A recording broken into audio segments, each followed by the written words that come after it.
semoga tetap tercurahkan atas junjungan kita Nabi Muhammad Rasulullah sallallahu. Tak potong sih Pak Mudin ya. Nggih. Nanti semisal acara next nggak perlu undangan, pengen datang silakan, bebas. Oh, ya, betul. Nggak perlu sungkan-sungkanan, wah nggak diundang atau diundang ya. Bebas mau. Jadi nggak perlu apa-apa, langsung ya teko wis ora masalah. Nggak perlu izin dari saya koyo mengizinkan diri kan nggak perlu ya. Langsung ya los. Udah sekian.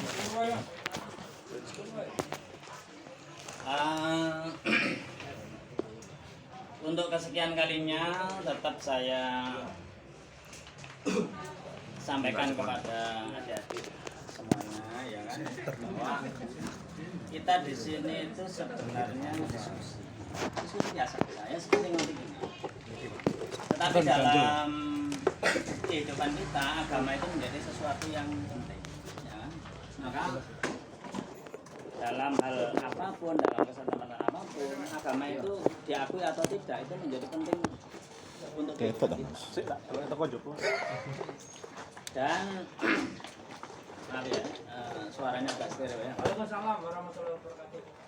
Dan kita mengenal agama Islam yang kita kenal seperti ini dalam pemahaman yang umum ya, silakan dilihat. Itu agama yang diturunkan kepada Muhammad Rasulullah Sip Mas. sebagai nabi terakhir, kemudian dipandu oleh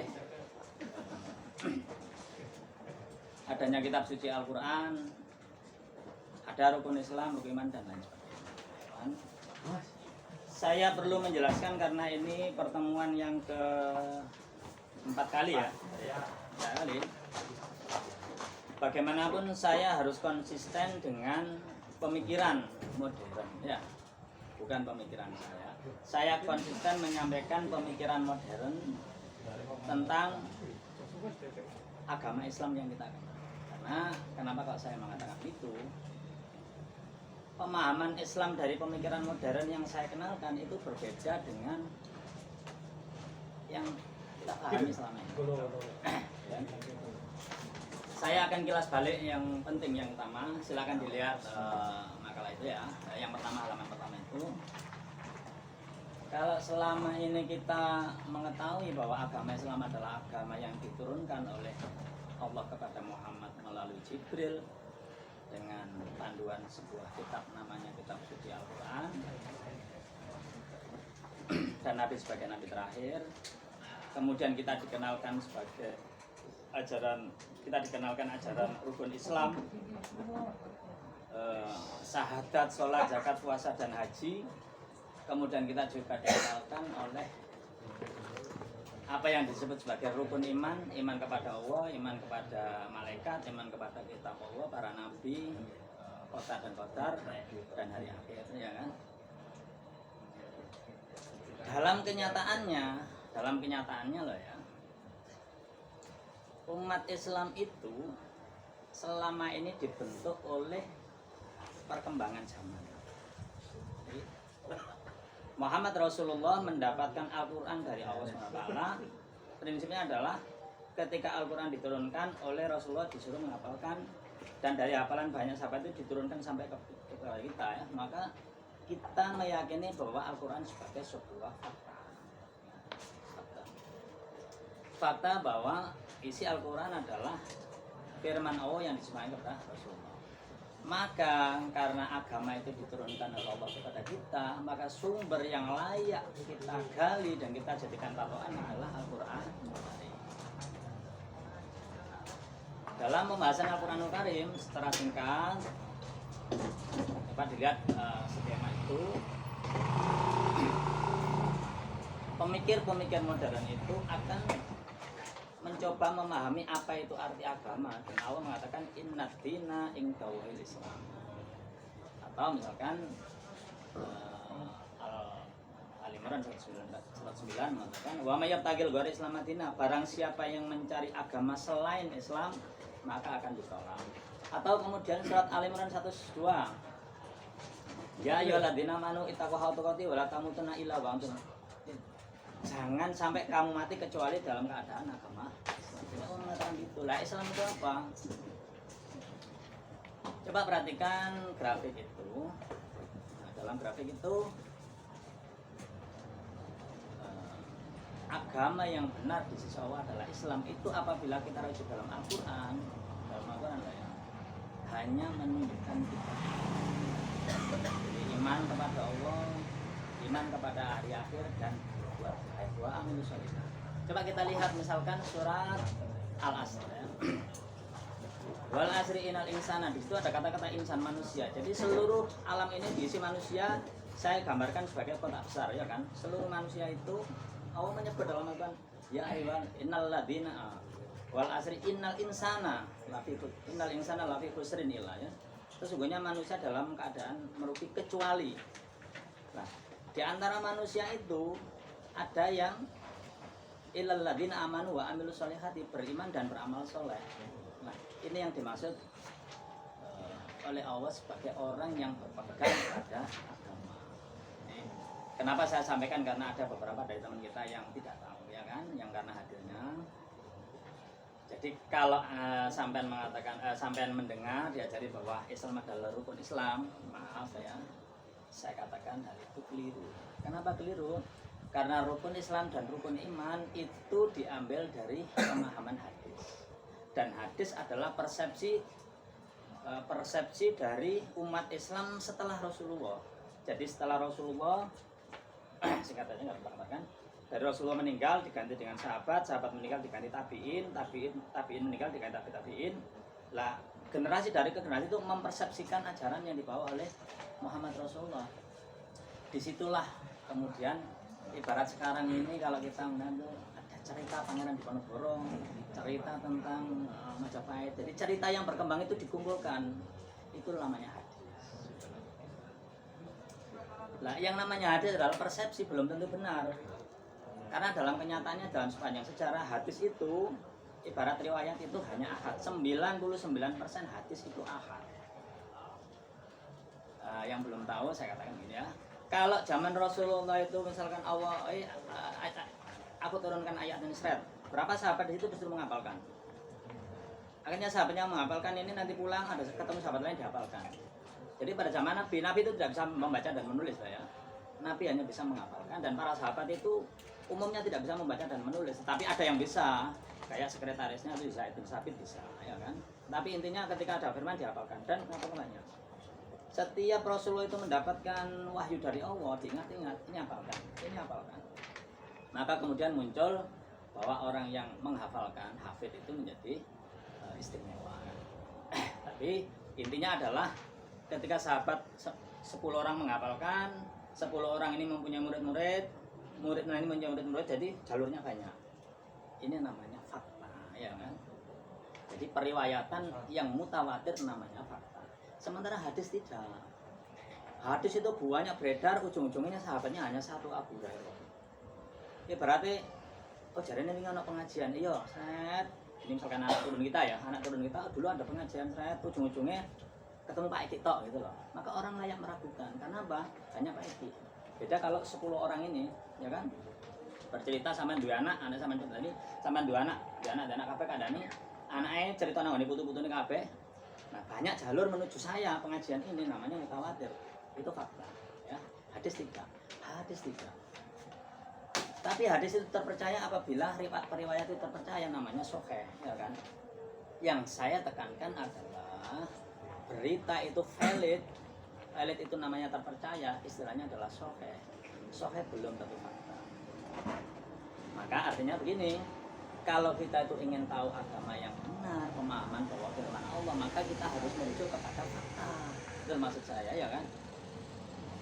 Adik-adik yang belum tahu, misalnya begini ya, tak gambarkan fakta itu. Kalau sampean mendengar cerita tentang Sesi Jenar, apakah Sesi Jenar itu ada apa tidak?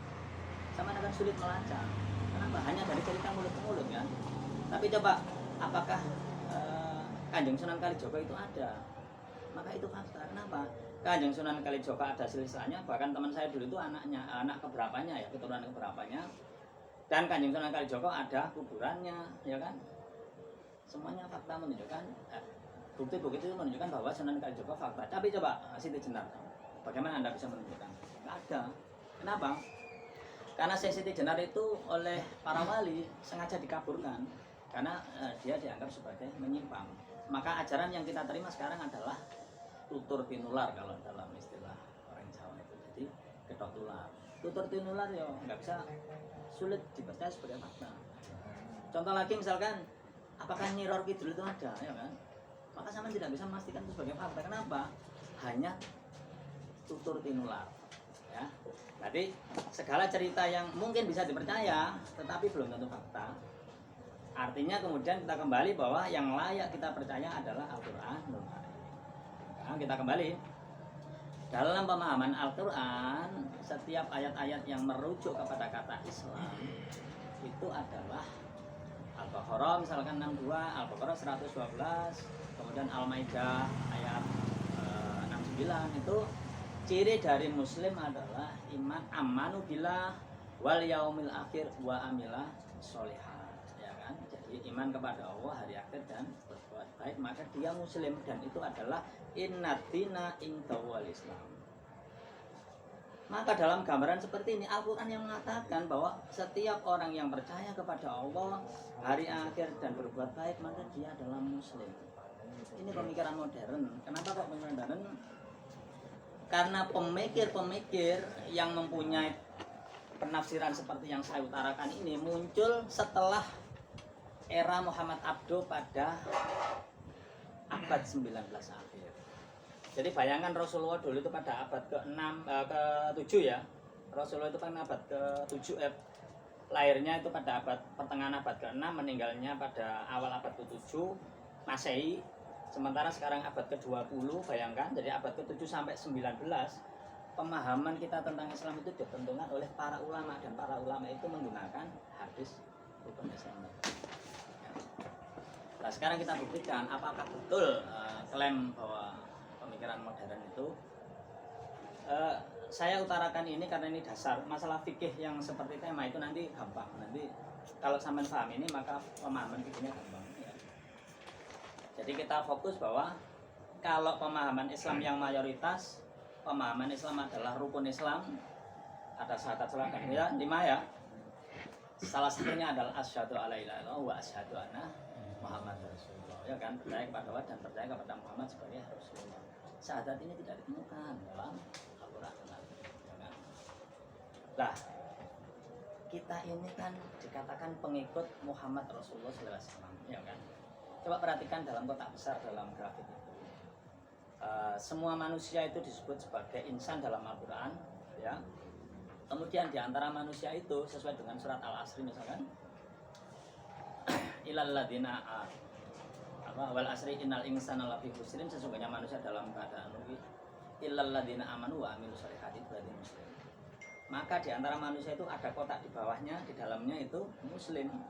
Nah, yang di luar kotak muslim itu ya, itu namanya orang-orang pendosa, mujrimun. Dan dalam konteks sejarah Islam awal, mereka ditempati oleh kafir Quraisy. Nah, saya tekankan lagi dengan konsep ini, Doro kaji saya senang dengan pemahaman konsep ini ya. Amanu billah dalam Al-Quran. Kita kenal Tuhan dalam Islam itu kan Allah, ya kan? Allah itu sebenarnya adalah bukan nama Tuhan yang sebenarnya, tetapi Tuhan konsep, ya kan? Jadi sampean kalau menggambarkan Tuhan nggak bisa. Sampean hanya bisa merasakan Tuhan, ya kan? Tuhan itu diakali kayak aku nggak bisa. Maka yang namanya amanu billah, meskipun dalam Islam itu disebut sebagai Allah, kenyataannya adalah bukan Allah yang dimaksud, tetapi hakikat Allah. Hakikat Allah tidak punya nama, tidak bisa kita deteksi di luar jangkauan. Allah maha mutlak, sementara kita itu relatif, ya kan? Maka Allah menurunkan firman-Nya itu dalam bahasa Arab supaya bisa dipahami. Dan karena supaya dipahami bahasa Arab, dalam pikiran orang Arab, penguasa saat itu ya namanya Allah. Itu namanya konsep ketuhanan orang Arab. Nah, sekarang dalam konteks misalkan orang Jawa, konsepnya adalah Gusti Pangeran, Sang Hyang Widi dan lain sebagainya, ya kan? Maka dari sini kita bisa menggambarkan bahwa konsepnya Hindu, konsepnya Kristen dan lain sebagainya, mereka hanya mengakui Tuhan itu satu. Coba tanyakan, ya kan? Maka mereka sudah masuk kategori Muslim, ya kan? Amanu billah, ya kan? Jadi kayak saya nih kan, Allah itu hanya bisa saya merasakan Allah itu penguasa segalanya. Tapi tak gambarkan dia kamu ingin nutut ya kan. Seperti Anda ada watu gitu ya. Kalau saya mengatakan oh ini watu, tapi wong luar pulau mengatakan ini bukan watu, Mas, batu ya kan. Orang luar lagi tidak mengatakan watu, tidak mengatakan batu, tapi ini adalah stone ya kan. Ada perbedaan konsep untuk menunjukkan hakikat zat yang satu. Nah, itu namanya konsep. Oke. Amanu bila adalah sebuah keimanan yang mengacu kepada penguasa tunggal. Itu disebut sebagai amanu bila. Dan dalam Al-Qur'an, Al-Baqarah 60, Al-Baqarah 112, kemudian Al-Maidah 69, mereka sudah masuk kategori muslim ya. Jadi dari sini kita tahu bahwa rukun Islam itu keliru. Artinya keliru, tidak sesuai dengan Al-Qur'an. Terus di dalam kotak Islam itu di dalamnya ada namanya kotak kecil lagi yang kita bagi sebagai ada mukmin, ada Yahudi, Nasrani dan sebagainya ya kan, dan lain-lain itu yang saya maksudkan sebagai kayak Hindu, Buddha dan lain sebagainya. Jadi pemahaman kita menurut Al-Quran adalah setiap orang yang percaya kepada Allah dan kepada hari akhir dan berbuat baik maka sudah menjadi muslim. Fokus kepada mukmin, nah ini kita bagi. Islam yang dimaksud oleh Allah itu adalah agama semua nabi. Maka dalam Al-Quran Nabi Ibrahim, Nabi Musa, Nabi Isa semuanya disebut muslim, ya kan? Kalau kita mengatakan muslim agama yang diturunkan Allah kepada Muhammad itu keliru, ya kan? Karena dalam Al-Quran agama yang diturunkan kepada manusia bukan hanya kepada Muhammad. Nah, itu muslim, Islam, innad dina inda Allahil Islam.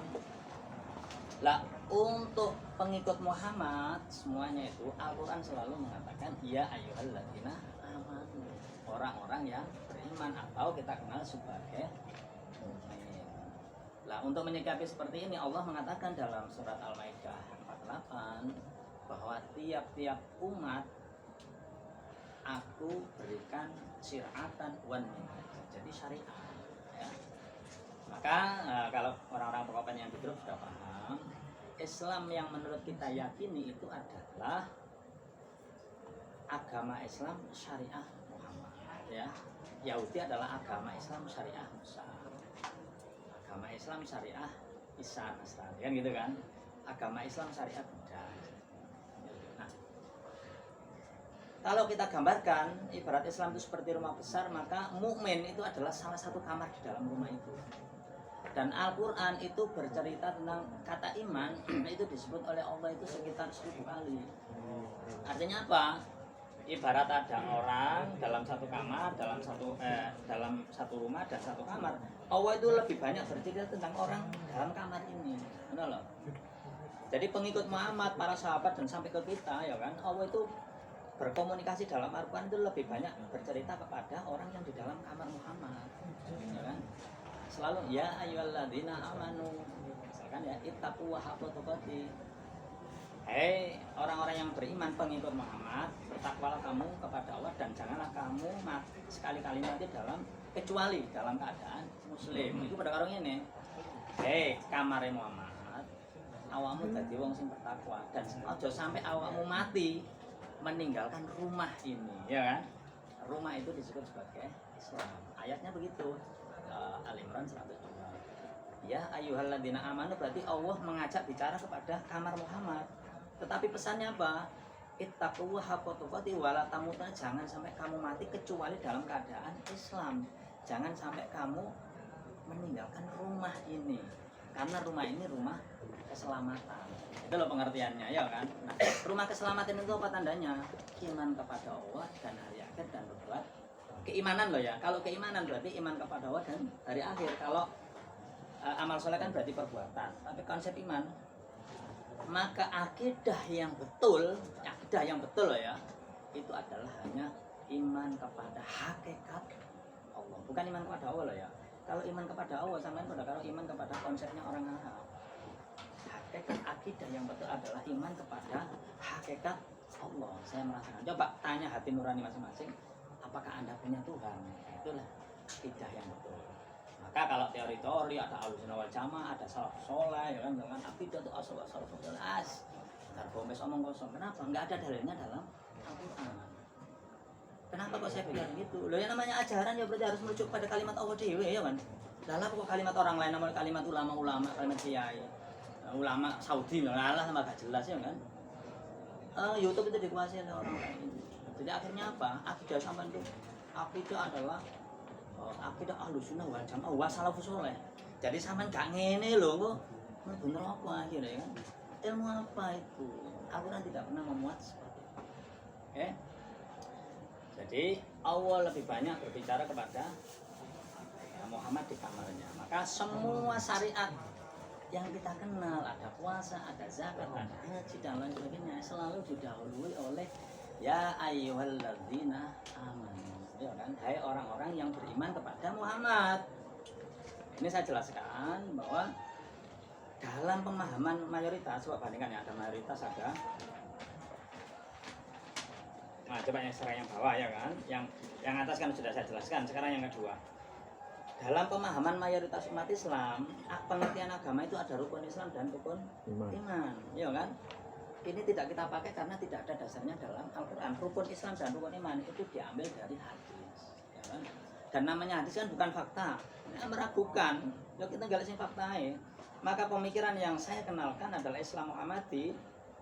Islam menurut Al-Quran adalah iman kepada Allah dan kemudian syariah sesuai dengan Al-Maidah 48, ya kan? Nah, dalam pemahaman seperti ini, umat Islam yang mayoritas dengan yang pemikiran kita ini itu berbeda dalam memahami Muslim dan mukmin, ya kan? Kalau pemahaman mayoritas yang namanya Muslim adalah orang yang beriman kepada Allah dan syahadat, yang melakukan Islam kan? Dan orang mukmin adalah orang yang keimanannya takwa loh kan ngono. Jadi ibaratnya itu kalau menurut pemahaman ini misalkan Muslim ya. Ini kalau pemahaman yang umum itu naik jadi mukmin. Dan ini semacam kualitas ya kan. Di atasnya ini ada muttaqin ya kan.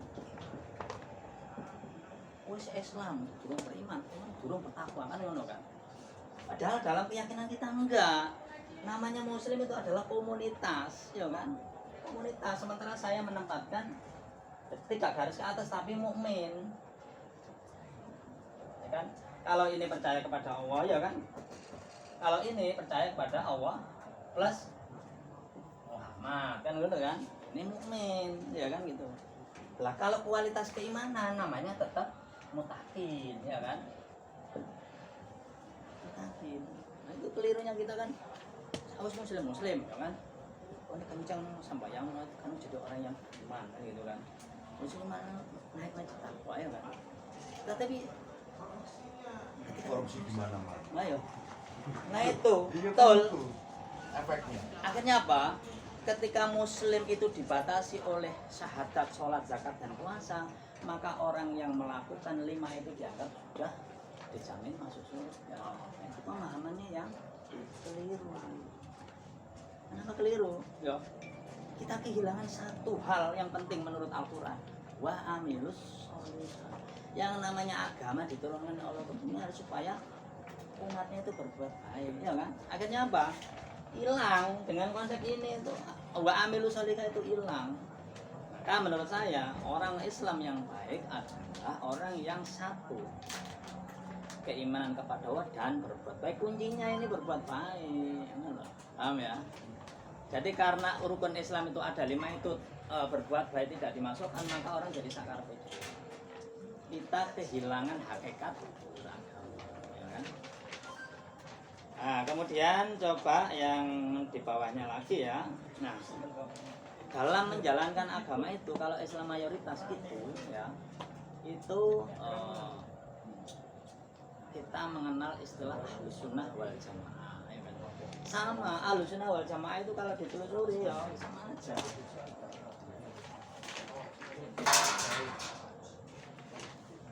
Ini kalau nggak bisa lah, kok bisa? Kok kering? Santri ini apa sih? Nah sekarang kita menginjak kepada konsep fikih itu berarti kan cara beragama ya kan?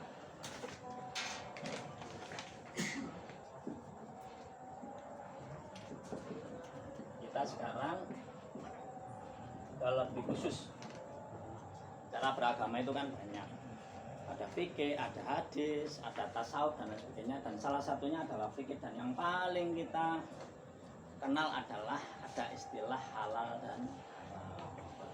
Nah, pertanyaannya kok kenapa ada istilah dan halal? Dan ini merujuk kepada fokus lah ya, merujuk kepada makanan. Halal haram itu hanya merujuk kepada makanan, bukan yang lain-lain. Dalam pemahaman Ahlus Sunnah wal Jamaah, maka dia selalu menggunakan istilah Al-Quran plus. Ini loh. Coba dilihat itu. Jadi Islam mayoritas itu selalu menggunakan, kita fokus begini pengertian halal haram, ya kan? Jadi halal dan haram itu adalah, saya ngomong tentang haram dulu ya. Dalam istilah haram itu ketika Allah itu menurunkan agama kepada manusia, Allah itu memberi batasan. Coba dilihat itu Sal, wajan Sal, Ramadan, wajan Sal, wajan Don. Yang ayat berapa itu? Al-An'am 115 atau Al-Baqarah 173 ya. Coba baca satu ayat aja. Ya. 219. Buri. Bukan itu. Belakang. Halaman terakhir. Halaman terakhir coba perhatikan Al-Baqarah 173 ya. Bacaan yang keras.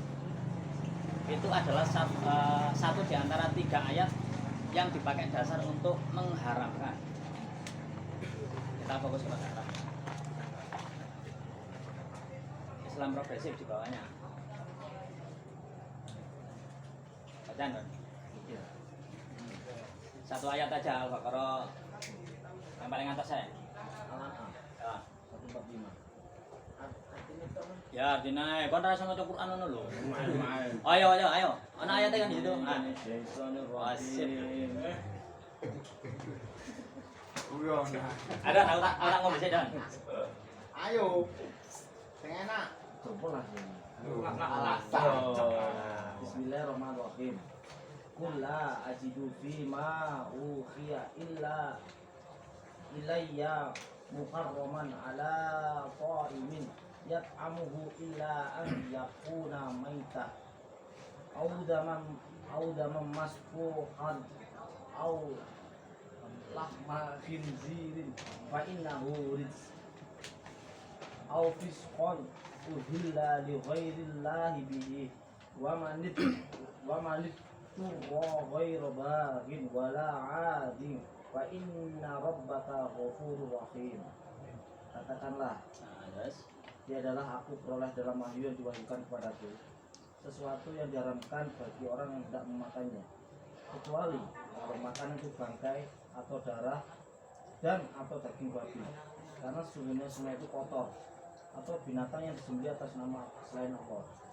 Barang siapa yang dalam keadaan terpaksa dan dia tidak menginginkannya dan tidak pula melampaui batas, maka sesungguhnya Tuhanmu Maha Pengampun lagi Maha Penyayang. Al-An'am 145 itu jelas-jelas perkataan Allah ya. Jadi Allah mengatakan kepada Muhammad. Kenapa Allah mengatakan itu kita tidak bisa melacak, ya kan? Kita tidak melacak. Yang pasti adalah kalimat Allah seperti itu. Jadi ada 4 hal yang dilarang kita memakan. Nomor 1 bangkai, nomor 2 darah, nomor 3 babi, nomor 4 yang disembelih bukan selain, ya kan? Selain itu tidak ada. Ada Al-Maidah ayat 3 yang di bawahnya itu hanya menjelaskan tentang hewan yang dicekik, yang diterkam dan lain sebagainya. Itu semua masuk kategori bangkai, ya kan? Jadi bangkai. Kalau yang dipermasalahkan Ahok, Al-Maidah 51. Nah, jadi sekarang perhatikan lah ya. Nah, dalam pemahaman Islam yang mayoritas ini, dia menggunakan teori Ahlus Sunnah wal Jamaah, ya kan? Ring Abang ya lu. Saya ini musimnya abang. masa jadi Bingung. Telkomsel. Kemarin, bulan kemarin kita membahas tentang Ahlussunnah wal Jamaah. Intinya adalah dalam beragama kita tuh harus merujuk kepada Ahlussunnah wal Jamaah. Bulan kemarin saya buktikan bahwa pemahaman beragama kita menggunakan Ahlussunnah wal Jamaah adalah keliru. Kenapa? Karena Ahlussunnah wal Jamaah muncul pada abad ke-9 dan 300 tahun setelah Nabi meninggal. Untuk apa ya? Artinya apa? Para sahabat Nabi ora kenal ambek Ahlussunnah wal Jamaah ya. Apakah para sahabat Nabi itu terus masuk neraka? Kan tidak kan? Saya kembali kepada pemikiran modern yang namanya adalah beragama kembali kepada Al-Qur'anul Karim karena itu sebagai fakta. Kalau umat mayoritas tidak, dia masih menggunakan hadis. Saya katakan bahwa hadis itu 99,9% adalah sahih tapi ahad, bukan fakta. Padahal kalau kita ingin mengatakan bahwa apa sih perkataan Allah harus fakta, bukan fakta. Kalau hadis itu misalkan kita pakai untuk menjelaskan firman Allah, sementara hadis itu adalah persepsi para ulama, para umat Islam setelah Nabi Muhammad, itu jadinya aneh gitu loh. Karena kita akan ragu apa benar dari Rasul. Contoh misalnya gitu ya, contoh. Ada sebuah hadis, misalkan begini. Nah, gini. Coba kita perhatikan ya. Dalam pemahaman aurat wanita lah ya. Itu semua orang harus ditutup rambutnya. Seolah-olah kalau dibuka itu haram kan loh. Nah, kalau kita ngomong itu haram harus ada dalilnya seperti 4 tadi. Jadi lek awak mau ngomong itu dilarang sementara sing larang itu Allah, maka harus ada dalam Al-Qur'an. Kalau rambut wanita itu haram ditampakkan, maka Al-Qur'an harus ada. Nyatanya dalam Al-Qur'an itu tidak ada yang namanya rambut wanita aurat, itu tidak ada. Rambut wanita aurat itu ditemukan dalam sebuah hadis riwayat Aisyah ketika ditanya oleh sahabat yang lain, ya Aisyah, batas aurat wanita itu apa ketika sholat? Ya, ketika sholat kita kan membicarakan wanita di jalan-jalan kan. Batas aurat wanita ketika sholat adalah seluruh tubuh wanita itu kecuali wajah dan mata kanan. Maka sama lihat seluruh dunia itu kalau wanita sembahyang pakai mukena, kau oleh telanjang rambut kelihatan tidak boleh. Kenapa? Karena itu sudah ditradisikan sejak zaman Nabi. Tetapi hadis itu tidak berisi tentang aurat selain sholat. Para ahli fikih keempat imam itu mengatakan kalau begitu, kan gitu kan? Kalau begitu kita putuskan saja bahwa rambut wanita di dalam sholat maupun di luar sholat adalah seluruh tubuhnya kecuali wajah dan telapak tangan. Itulah kemudian muncul istilah jilbab, ya kan? Padahal kata-kata jilbab dalam misalkan surat An-Nur 31 gitu ya, jala bibina itu tidak menutup rambut tetapi turunkan kainmu sehingga menutupi dadamu. Jadi dulu itu kayaknya orang itu masih kayak kita udah kemben-kembenan loh, kan disuruh menutup. Yang ingin saya katakan adalah kalau kita itu ngomong haram, ngomong mewakili agama, itu sama dengan kita mengatakan Allah itu melarang, ya kan? Maka harus ada dalam Al-Qur'an ayatnya. Gak boleh kamu ngomong haram saudaramu dewe. Emangnya awakmu sing neraka lah ngono kan? Gak boleh, Ramadan biasa ya ngono ya. Yo, awakmu biasa yang meden-meden yo haram-haram. Jadi kalau leng ngomong haram maka kita harus fokus. Nah, yang ingin saya katakan tadi adalah para ulama dalam pemahaman Ahlus Sunnah seolah-olah mengharamkan rambut wanita itu kelihatan. Nah, itu adalah pendapat para ulama ahli fikih. Sementara hadis pun itu tidak berisi tentang aurat itu ketika di luar sholat lah ya. Artinya apa? Para ulama itu mengklaim merasa dia bisa menafsirkan. Yang namanya penafsiran lah ya, manusia. Kebenaran mutlak hanya Allah. Saapi-api penafsiran tetap namanya relatif. Maka ada satu kaidah dalam bahasan kali ini adalah apabila kita mengharapkan sesuatu maka harus ada bukti fakta, ya kan? Selain dari Al-Quran tidak bisa dipakai dasar untuk mengharamkan. Ingat loh ya, tidak boleh dipakai dasar mengharamkan. Kenapa? Lalu itu penafsiranmu dewe saud belum dewe. Misal ulama Saudi menafsirkan barang siapa yang isbal celananya menutupi mata kaki maka neraka tempatnya, ya kan? Itulah penafsirannya ulama. Penafsirannya manusia. Apakah dia yakin? Apakah dia sudah pernah sowan ke neraka? Iya kan? Dan di sana kayak cerita Nabi tentang Isra Mi'raj, ya kan? Tidak bisa. Tetap dia hanya menafsirkan, menduga, BE benar, ya kan? Tetapi BE benar itu tidak dibolehkan dalam istilah pengharaman. Jadi kita yang dalam mengharamkan sesuatu sebenarnya yang punya hak mengharamkan itu hanya Allah, dan buktinya apa? Dalam nas. Kan? Kita lihat bahwa dalam Islam yang diharamkan hanya saya jadi teringat sebuah aliran MTA di Solo didirikan pada tahun 1972 kalau tidak salah ya. Sampai sekarang itu masih ada. Itu dia sebenarnya ternyata menggunakan pemikiran saya seperti ini. Jadi di sana itu MTA itu dia mengutamakan ya apa caranya Islam itu supaya maju, maka kita kembali kepada Al-Quran termasuk dalam halal haram. Dia bersikeras tetap 4 itu dan aku setuju. Kenapa? Al-Quran kita katakan fakta karena mutawatir. Seandainya ada riwayat hadis itu mutawatir, misalkan ada sahabat Abu Bakar, Umar, Utsman, katakanlah 10 sahabat mengatakan telah melihat Nabi mengatakan bahwa ini haram gitu ya, katakan begitu ya. Kemudian para sahabat itu menceritakan kepada anak-anaknya atau murid-muridnya, ini jadi mutawatir. Ya kita boleh-boleh saja. Misalkan ketika melihat begini ya. Artinya riwayat hadis yang mengatakan bahwa apabila celana turun di bawah mata kaki sesungguhnya neraka tempatnya, lek saya ngomong ini ada 10 sahabat, itu namanya mutawatir. Kita boleh percaya, itu berarti mewakili fakta. Sayangnya tidak, semua hadis tidak. Maka kita harus kembali kepada, karena urusan haram adalah Allah dan yang bisa membalas sebuah larangan hanya Allah, maka kita kembali kepada Allah. Maka semua yang diharamkan makanan selain 4 ini, apa ya, kalau dalam pemikiran saya tidak bisa dikatakan haram. Ayo sementara kok apa kepiting, saya pengen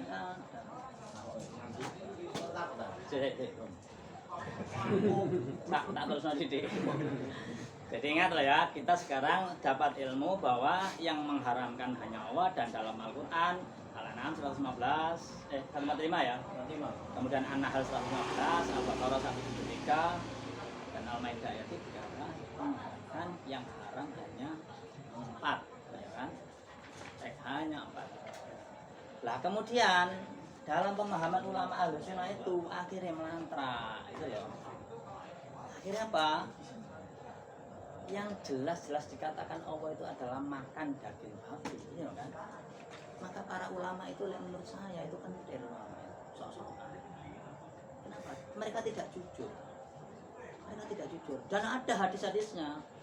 Hadis itu kita tidak tahu apa itu dari Nabi, apa dari sahabat, apa dari tabiin dan lain sebagainya, ya kan?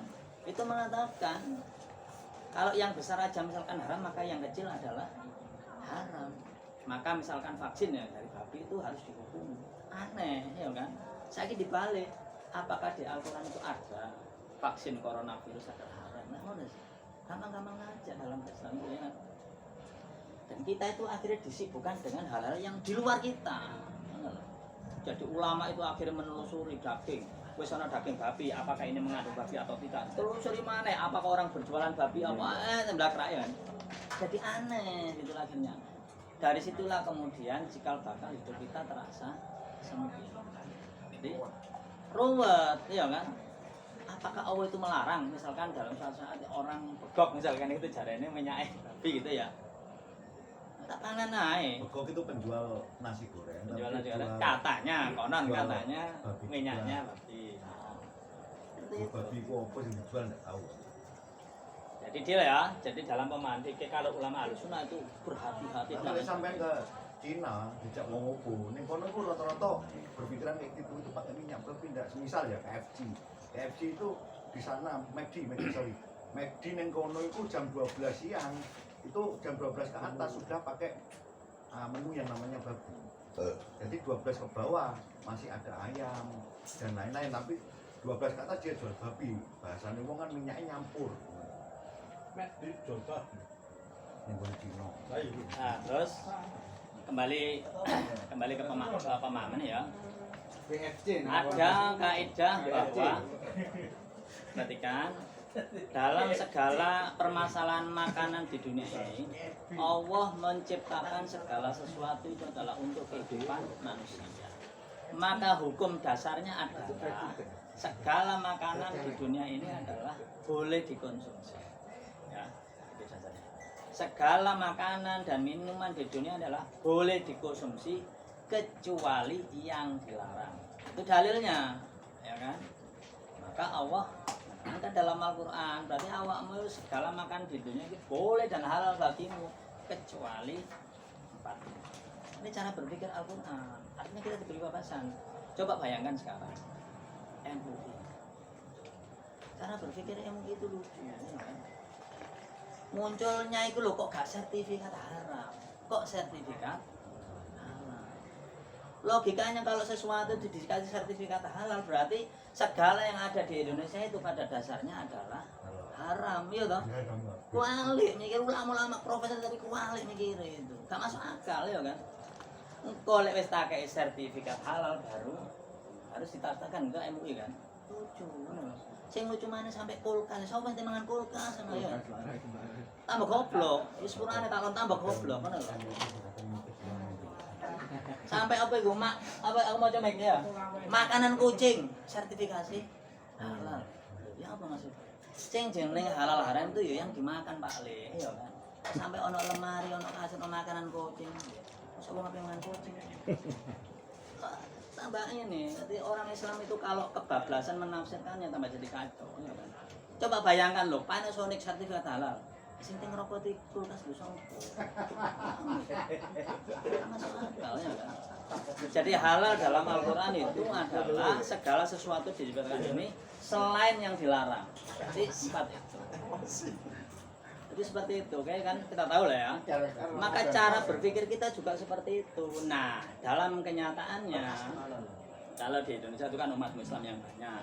Beda misalkan di Cina dan lain sebagainya, atau katakan di Bali, ya beda mana? Lek nang Bali orang gorok babi itu hal yang biasa, ya kan? Maka mungkin kaidah kita boleh, kita berarti kan gitu lah. Ini Indonesia kan gitu kan. Dan seandainya nunggu Bali pun numpak apa? Sing terlarang kan makanan ya kan. Lah ya Bekasi sampai orang ribet banyak isu itu misalkan 69 menggunakan adai.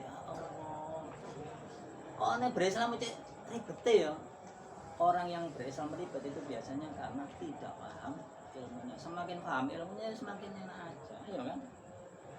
Lah, dalam kenyataan kehidupan sehari-hari, orang itu namanya ciptaan Allah itu kan maha luas, ya kan? Maha luas. Kasarannya apa? Yang bermain itu tidak hanya halal dan haram, tetapi logika akal sehat kita, ya kan? Tikus itu halal, artinya batok tikus ngono ta awak, ngono ta. Itu logika kita. Enggak apa-apa panganan tikus ya. Jadi tidak semua yang halal kemudian kita makan. Yang bermain adalah manusia diberi kebebasan. Wong ayam bisa akeh regane murah kok mangan tikus. Jarene tikus halal ya kan. Kembinger mana gitu. Tapi kalau era komunisme tahun 65 kelaparan ya orang makan tikus, orang desa makan tikus. Mbak saya makan tikus. Salah. Lah, kecuali dalam ayat terakhir itu kecuali kamu ya terpaksa dan lain sebagainya maka makan babi makan boleh saja, ya kan? Selalu dalam kalimat Allah. Perhatikan loh ya, dalam kalimat Allah itu ketika Allah itu melarang, mengancam dan lain sebagainya, di belakangnya sudah sesungguhnya Allah itu maha pengampun dan maha penyayang. Kita itu loh kok lali, ngono loh, ulama-ulama masjid-masjid itu ya, seolah-olah Allah maha pengampun penyayang, nggak tahu dikutip, ngono loh, seolah-olah Allah itu kau bejem ya, sampai agamamu mau juga ini ya Allah, ya kan? Allah itu maha pengampun, maha pengasih dan penyayang. Ya. Ada ayat lain sesungguhnya berbuat baik itu menghapuskan dosa, ya kan. Jadi surga itu luas, aja khawatir gak keterima, ya kan.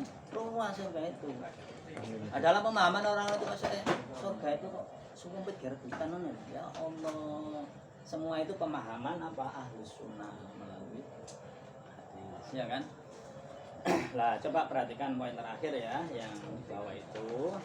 Kenapa kok dalam halal haram itu kemudian muncul sertifikat ini, muncul hukum ini? Itu sebenarnya pemahaman umat Islam itu berdasar kepada Al-Quran dan hadis dan ulama dulu. Nah, seolah-olah ulama dulu itu adalah orang-orang yang paling ahli dalam agama, ya kan? Pada logikanya adalah kalau Al-Quran itu diturunkan untuk seluruh umat manusia, maka seluruh umat manusia berhak menafsirkan untuk kepentingan zamannya, ya kan? Katakanlah Allah dulu mengecam riba, ada apa, mudah apa gitu ya. Riba itu syaratnya adalah berkali lipat, 1 jadi 200 dan sebagainya. Tetapi melipatkannya itu pada saat orang itu entek jatuh tempone, ngono loh. Bukan di awal. Itu pengertian riba. Jadi orang-orang pengusaha Quraisy itu mengatakan, kok enggak sembayar wis oleh 2 wulan ya, batas 2 wulan. Tak lipatno dadi kene gak ngono, anakmu tak bawa dadi budak atau kamu sapimu tak bawa, ngono loh. Tapi kalau di awal itu sudah ada kesepakatan seperti asuransi, leasing dan sebagainya, itu tidak masuk riba, ya kan? Lah riba pada zaman Nabi dengan konteks misalkan bunga bank zaman sekarang itu sudah jelas berbeda. Belum ulama-ulama itu menghukumi bunga bank sebagai riba, ya kan? Seolah-olah sesuatu yang terjadi dalam kenyataan kehidupan kita itu dihukumi oleh ulama yang lalu, ngono loh. Lah untuk apa kita punya ulama sendiri kan? Apakah ulama tahu ya kreditan sampeyan dadi sampeyan raru kan, ya kan? Pokoknya ini jenenge riba dalam pemahaman ulama-ulama kita fikih, segala penambahan dari jumlah utang disebut riba. Ya apa sih ulama-ulama ini? Ya lucu. Padahal dalam Al-Qur'an itu apa mutafa berlipat. Nek 100 jadi 200 lah, bunga bank 100 mek oleh 10 rupiah, malah tak digawe bayar ATM ya kan? Gak berlipat. Maka semua yang menafsirkan riba sebagai bunga bank sebagai riba, lah menurut saya loh ya, semua ini goblok, tidak paham Al-Quran. Dia hanya paham pendapat para ulama dan para ulama itu seolah-olah dianggap sebagai yang paling baik. Nah dalam pemikiran modern kita mempunyai Al-Quran, kita mempunyai akal sehat untuk menilai, kita juga mempunyai hati nurani. Itu pemahaman. Jadi setiap kita berhak menafsirkan ayat sendiri, Quran untuk kehidupan kamu sendiri. Kecuali kalau saya mengajarkan, maka saya harus menggunakan ilmu yang benar. Tapi kalau sampean pengen mati untuk kehidupan sampean dewi, ya boleh, ya kan? Jadi yang ingin saya sampaikan untuk terakhirnya adalah pemikiran modern yang saya sampaikan adalah pemikiran yang hanya mengakui Al-Quran sebagai satu-satunya dasar dalam beragama, ya kan? Ada satu yang ingin saya sampaikan. Loh, bagaimana dengan sesuatu yang dalam hadis di luar haram itu? Kalau Allah mengatakan haram, itu berarti Allah kan maha benar mutlak. Tapi kalau umat manusia itu menafsirkan ayat, namanya relatif. Salah ya? Kalau makan daging babi itu haram, Allah jelas mengatakan makan daging babi haram, jelas haram. Tapi apakah berjualan daging babi itu haram? Di Al-Quran kan tidak ada, ya kan? Itu namanya ijtihad. Oke lah, saya mengatakan lama-lama kan jualan babi ya haram, pekerjaan haram, hasilnya haram. Oke, memang ini anakku haram kan? Jadi kacau, ya kan?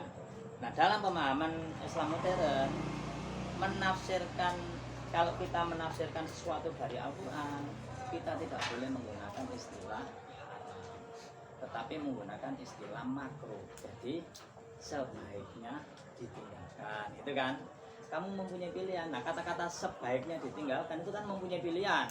Orang ini bisa melaksanakan jual beli atau tidak, silahkan. Itu hanya pendapat pribadi saya, tidak berdampak kepada surga dan neraka, kan gitu kan? Tetapi kalau Allah makan daging tadi, berdampak kepada surga dan neraka. Sekarang banyak orang itu buang Valentine haram, piye? Valentine haram, ulang tahun haram loh ya. Kok koyo kita itu otomatis masuk neraka kabeh lah ngono ya.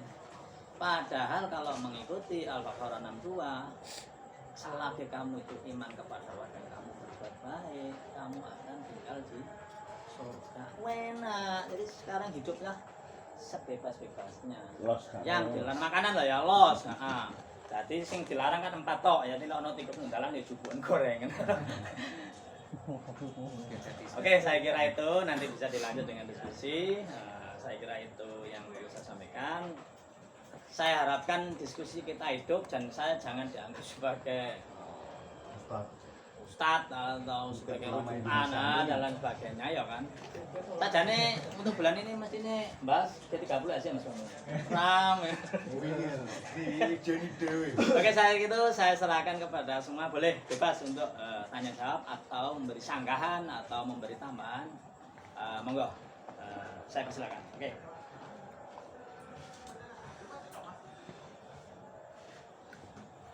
Urut boleh, yang baru boleh, nah, Ramadan boleh. Ini Pak Ipin, monggo. Monggo Pak Ipin. Saya kan ono beredar ke sepatu Adidas itu nggawe kulit babi. Iku haram apa gak? Semua digawe. Saya katakan di sini ya, dalam pemikiran itu haram sama gawe kan aku halal. Jadi dalam pemahaman yang saya utarakan, saya menolak ya, Al-Quran jelas mengatakan bahwa yang haram itu 4. Dalam perkembangan sejarahnya, kita tidak bisa melapaskan diri ada seorang tokoh namanya Imam Syafi'i. Imam Syafi'i yang dikatakan pendiri ilmu hadis dan pendiri Ahlussunnah wal Jamaah di kemudian hari, yang diteruskan maksudnya, yang mengatakan begini, ini ada dalam kitabnya Ar-Risalah, bahwa tidak ada sesuatu pun di dunia ini kecuali ada hukumnya dalam Al-Quran. Dia ngomong gitu. Dalam hati, apa nggak kurang ajar? Wong Allah tidak menghukumi semuanya, kok kamu menghukumi? Itu Imam Syafi'i. Nah, semua ulama saya dunia ini dipengaruhi oleh Imam Syafi'i. Jadi tidak ada segala sesuatu di dunia ini pasti ada hukumnya. Jadi misalnya ini ada bisa dihukumi haram, makruh ini. Jadi ingat loh ya, haram, halal, makruh, sunnah dan mubah itu adalah buatan para ulama. Tidak ada dalam. Tidak ada. Itu hanya ulama yang membagi. Lah ketika ulama mempunyai batasan halal haram, seolah-olah semuanya itu bisa diwajib haram, ini halal. Kok enak menurut bela kan? Maksudnya enak mengkoris orang gitu loh. Nah itu keliru. Salah satunya adalah menghukumi tadi, ya kan? Lah, akhirnya umat Islam sepanjang sejarah itu terjebak untuk menghukumi sesuatu. Nah, itu kelirunya. Kita kenapa harus menghukumi kan kan? Contoh, lek sing dilarang makan babi, lah iki lho ana sepatu, apa urusane? Maka kalau sampean ingin, saya sebenarnya tidak tertarik untuk menjawab halal haram. Tapi bagi saya dengan pemikiran yang ini tadi, ana urusan sampai boleh. Nek sampean mesti neraka ngomong apa? Karena Al-Quran tidak mengatakan bahwa sepatu Adidas atau buat dari enggak ada. Orang pangan belum, Nah inilah. Dan harus ingat loh ya, adanya halal haram akhirnya dimanfaatkan untuk bisnis ya kan. Bisnis ujung-ujungnya bisnis. Kayak binatang bertaring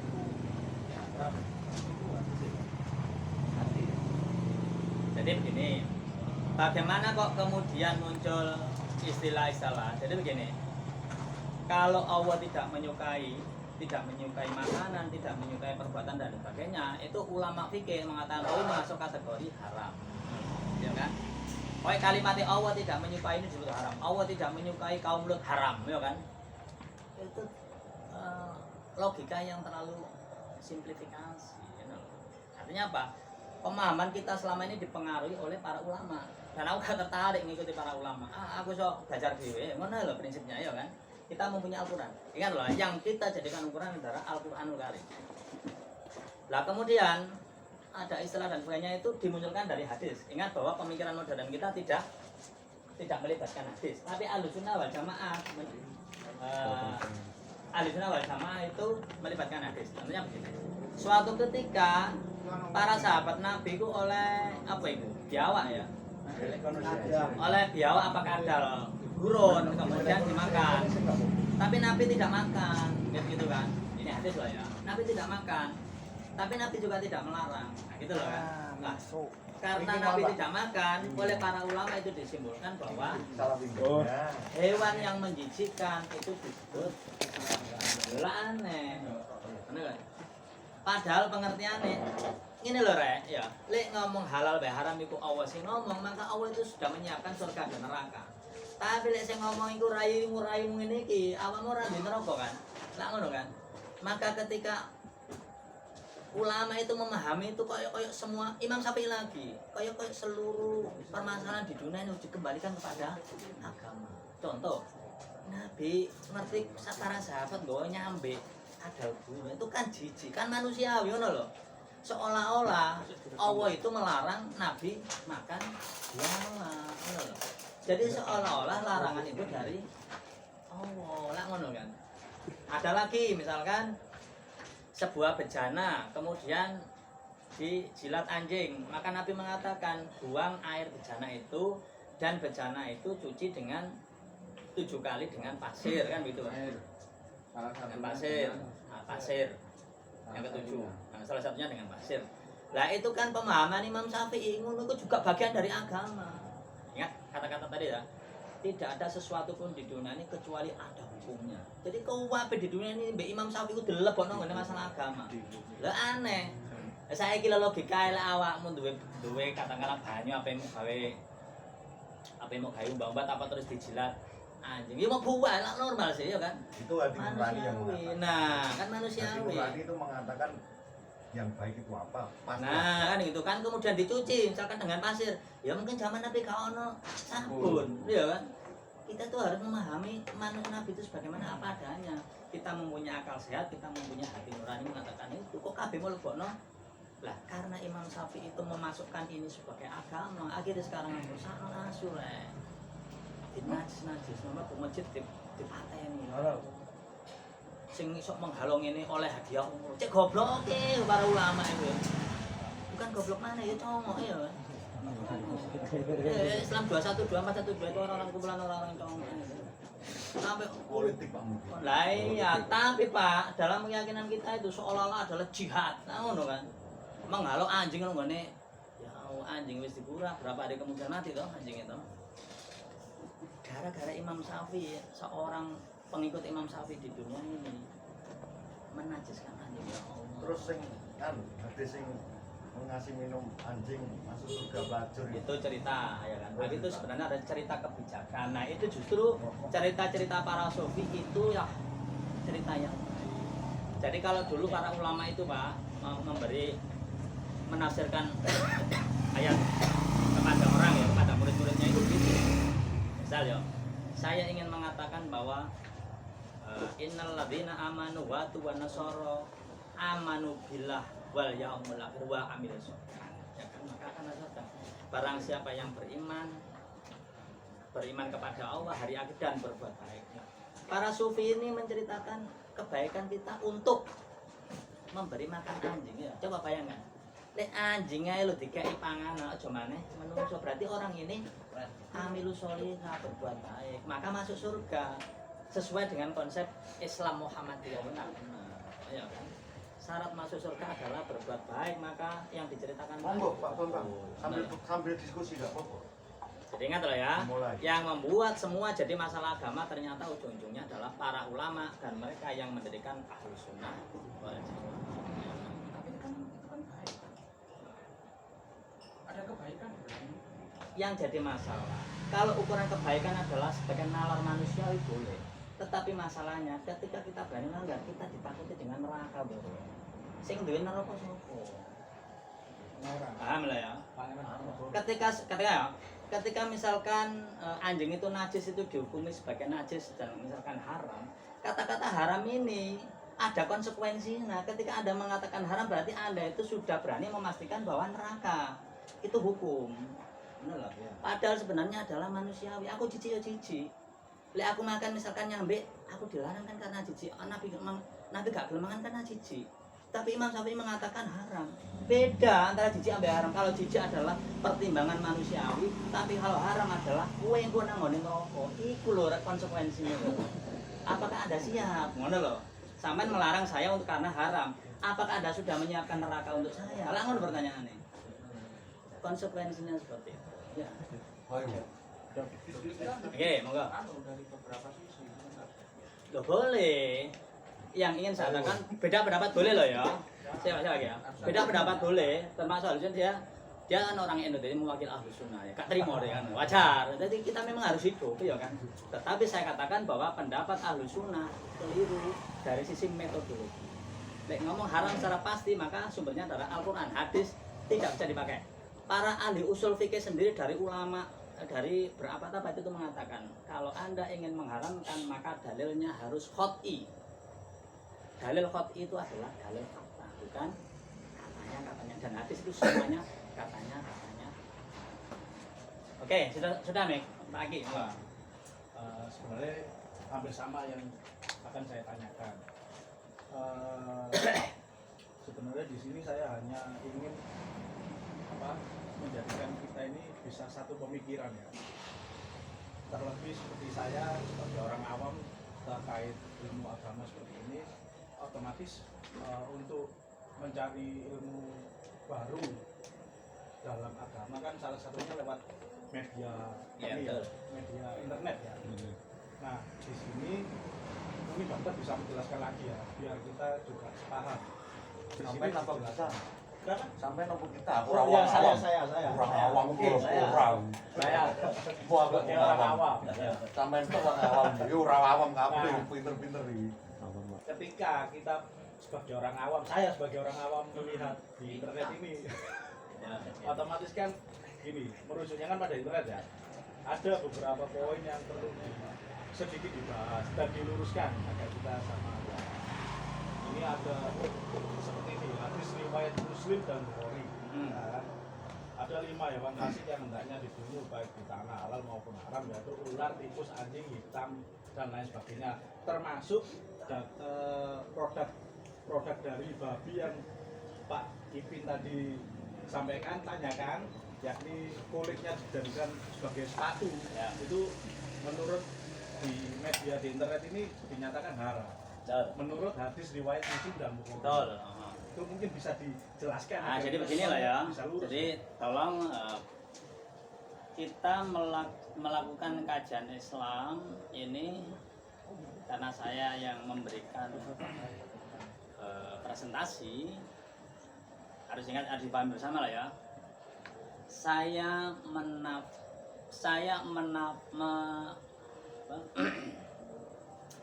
memberikan salah satu penafsiran. Ya. Saya memberikan salah satu penafsiran, saya memberikan satu pandangan, dan sebenarnya bukan saya. Saya berkali-kali mengatakan saya mewakili para pemikir modern. Setelah saya kaji, pemikir modern itu mempunyai paradigma berpikir. Nah, ini yang saya kenalkan. Maka sebenarnya tidak seharusnya pemikiran modern ini dilawan atau dengan boleh dilawan, tetapi pertempurannya nanti itu pada sisi ilmiah apa tidak, ya kan, bukan pada salah dan benar. Harus ingat loh ya, dalam memahami persoalan kita hanya berdebat, mempertahankan argumentasi dan lain sebagainya dalam batas ilmiah atau tidak. Dan dalam pemahaman Islam yang paling ilmiah adalah merujuk kepada Al-Qur'anul Karim, ya. Segala sesuatu yang bisa dikembalikan kepada Al-Quran maka itu ilmiah. Cok ngomong benar dan salah karena kita semuanya relatif, ya kan? Jadi misalkan kalau Pak Eki mengatakan bagaimana dengan haram, sudah saya katakan bahwa ada Islam kita, ya kan? Ada Islam mainstream. Kalau Islam kita hanya merujuk kepada Al-Quran, maka Islam mainstream adalah Al-Quran plus hadis. Sesuatu yang tidak ditemukan dalam Al-Quran, dia mencari hadis. Yang jadi masalah adalah apakah hadis itu selevel dengan Al-Quran? Itu yang jadi masalah. Anda bisa mengatakan harus dibunuh, itu berarti kan hadis itu kan berarti gini toh, dari Rasulullah kan gitu kan, kemudian sahabat, kemudian tabiin, ya kan? Perkataan Rasulullah, sementara hadis itu ditulis di sini, Pak, hadis itu. Kita bahas dua bulan yang lalu, ya kan? Jadi hadis itu sak mentok-mentoknya dari soke tidak fakta. Bagaimana mungkin sebuah sesuatu yang bukan fakta disejajarkan dengan Al-Quran? Maka saya lebih melihat pada Al-Quran dan akal sehat.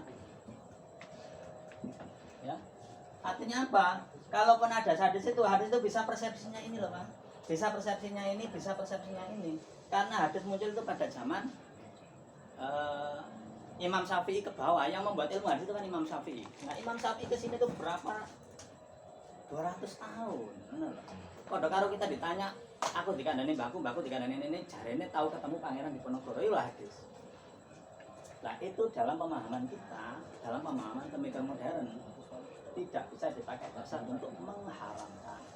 Tetapi kalau seperti ini tuh, karena bagaimanapun hadis adalah pemikiran para ulama-ulama ini, dan meskipun sokeh tapi bukan sesuatu yang pasti, maka kebenarannya adalah relatif. Maka kebenaran relatif itu Pak Eki, dalam menurut pemahaman Islam yang Muhammadi tadi, jangan menggunakan istilah diharamkan, tapi sebaiknya ditinggalkan, sebaiknya dilakukan, itu loh. Kalau sesuatu yang baik maka kita hanya boleh menggunakan istilah. Jadi pemikiran modern boleh menggunakan istilah sebaiknya, jadi sebagai pertimbangan manusiawi, gitu loh. Kamu gak boleh haram itu, berarti kamu kudu menyiapkan neraka. Konsekuensi dari ilmu ini, gitu loh ya. Nah, itu loh pengertiannya. Jadi kalau ada hadis seperti itu dalam kacamata Islam Muhammadi, maka ya sebaiknya ditinggalkan. Pertimbangan manusiawi, lalu karena apa pangan. Jadi mohon maaf sekali, dalam pemikiran saya dan pemikiran modern sampean lacak semua, Muhammad Abdul, Nasir Ahmad Abu Zaid, Muhammad Arkon, Fazlur Rahman, kabeh, mereka akan sepakat mengatakan bahwa hadis tidak bisa dipakai dasar untuk mengharamkan. Sama dengan ajaran Islam, hadis tidak bisa dipakai dasar untuk akidah. Yang bisa dipakai untuk akidah adalah sunnah. Sama dengan ibadah wajib itu kita itu tidak merujuk kepada hadis tetapi pada sunnah, karena sunnah adalah fakta, ya kan. Nabi melaksanakan sholat 5 waktu, 3 waktu dilakukan terus sampai sekarang. Umar melakukan taraweh 20 rakaat di Mekah tiap tahun dilakukan sampai sekarang, itu namanya sunnah, tradisi, fakta. Oke, jadi dalam pemahaman seperti ini sampean boleh, misalkan sampean pengen ikut Islam yang mainstream boleh. Kalau ikut Islam yang Muhammadi pemikir modern boleh. Jadi mana yang baik? Bagi saya sah-sah saja. Ketika saya mengatakan bahwa nyambe itu halal menurut ini, karena Al-Quran tidak ada larangan, saya mempunyai paradigma yang bisa dipertanggungjawabkan. Sementara para ulama juga mempunyai paradigma yang dipertahankan. Tak tambahin lagi bagaimana cerita Imam Syafi'i itu mengagamakan sesuatu yang bukan agama, ya kan? Sumbernya memang Syafi'i, antara hadis sampai fikih itu, Don. Semuanya Imam Syafi'i. Jadi gini ya, coba perhatikan aja. Saya kira risau, cenda anak jam 3 sah.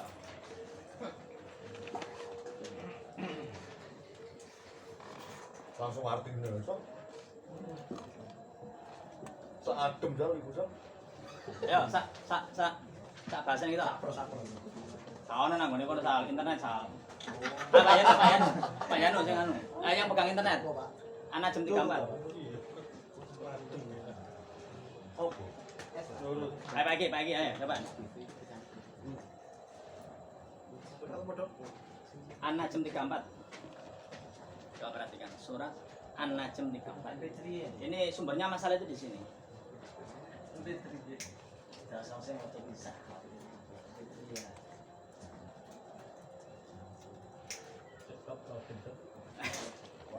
Malah semenang. Ayo, dengan dan memberikan sedikit dari hartanya kemudian loh, An-Najm 34. Ini An-Najm 34 loh. Waduh, berarti aku keliru. Nah, 39 mungkin. Tentang Mayantiku anil hawa. Ya, Mayantiku anil hawa in wa ila wahyu, ya, tentang wahyu. 39. Klik aja Mayantiku anil hawa. Oh, ini internet tuh gampang saiki. Ada gak butuh kiai besar loh ya. Ketik Mayantiku muncul ayat sak tafsir misalkan. Apa sih? Dosa gitu. Man yantiku anil hawa. Misku, ojo. Ayo Pak Yanu, ma yantiku anil hawa klik. Iki para pakar HP kan sing canggih ya apa rek ya. Masalah sing dibosi bokep. Pak Yanu wis. Oh, jadi Klik ae ma yantiku anil hawa in wa illa wahyuka. An-Najm 3. Ramadan. Mayantiku anil hawa. Wa alaisa. An-Najm 3 dan 4. Oh, 3 dan 3 dan 4. Oh, pikiran 3 4. 3 dan 4. Oh, 3 4. Nah, Ayat 3. Ayat 3 dan. Ayo baca Pak Yanu. Dan tidaklah yang diucapkannya itu Al-Quran menurut keinginannya. Terus Ayat 4, tidak lain Al-Quran itu adalah wahyu yang diwahyukan. nah, coba perhatikan. Ada nabi kan? Ada Allah. Nabi ini berdakwah pada kafir Quraisy. Dan Nabi mengatakan sudah ada turun ayat. Jadi tiap nabi yang diterima nabi itu sebagai wahyu Al-Quran disampaikan. Orang-orang kafir gak terima. Terus orang kafir itu enggak, itu jelas gak. Kok Allah ikut teko Muhammad Dewi. Maka Allah menurunkan ayat ini, mayantiku anil hawa in huwa illa wahyuka. Jadi tidaklah apa yang disampaikan kepada Muhammad itu bukan dari hawa nafsunya, tetapi sebuah wahyu yang diwahyukan. Kata-kata wahyu yang diwahyukan ini apa? Al-Qur'anul Karim. Gitu loh. Yang 6.000 juz itu Al-Qur'an. Artinya apa? Ketika Rasulullah mempunyai wahyu disampaikan dihafalkan kepada sahabat. Kok kemudian Rasulullah itu ngobrol lain sebagainya, ya gak dihafal nambah para sahabat. Nah ini menurut Imam Syafi'i, ya kan? Menurut Imam Syafi'i,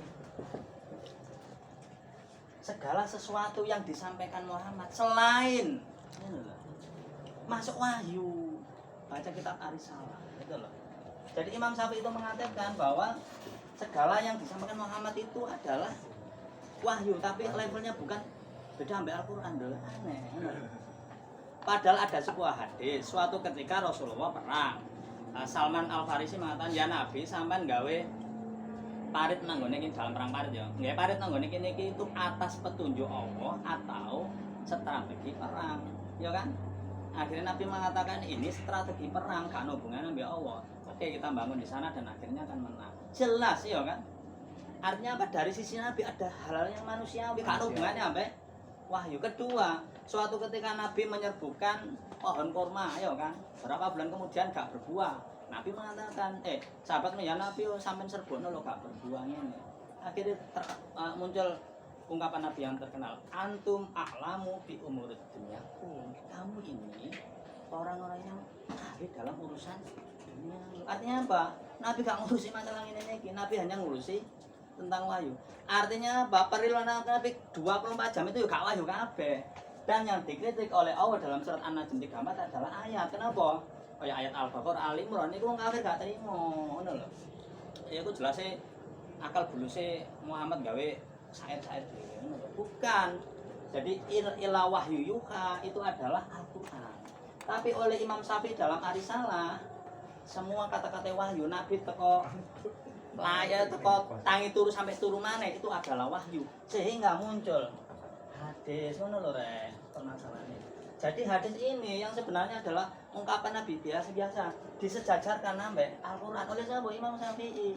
Akhirnya gawe hadis ono hukum Nabi. Seolah-olah hadis itu Bukhari gitu ya, sejajar dengan Al-Qur'an. Kalau Al-Qur'an mengharamkan maka hadis juga mengharamkan. Yo sak keliru-kelirune gak masuk akal ngono kan.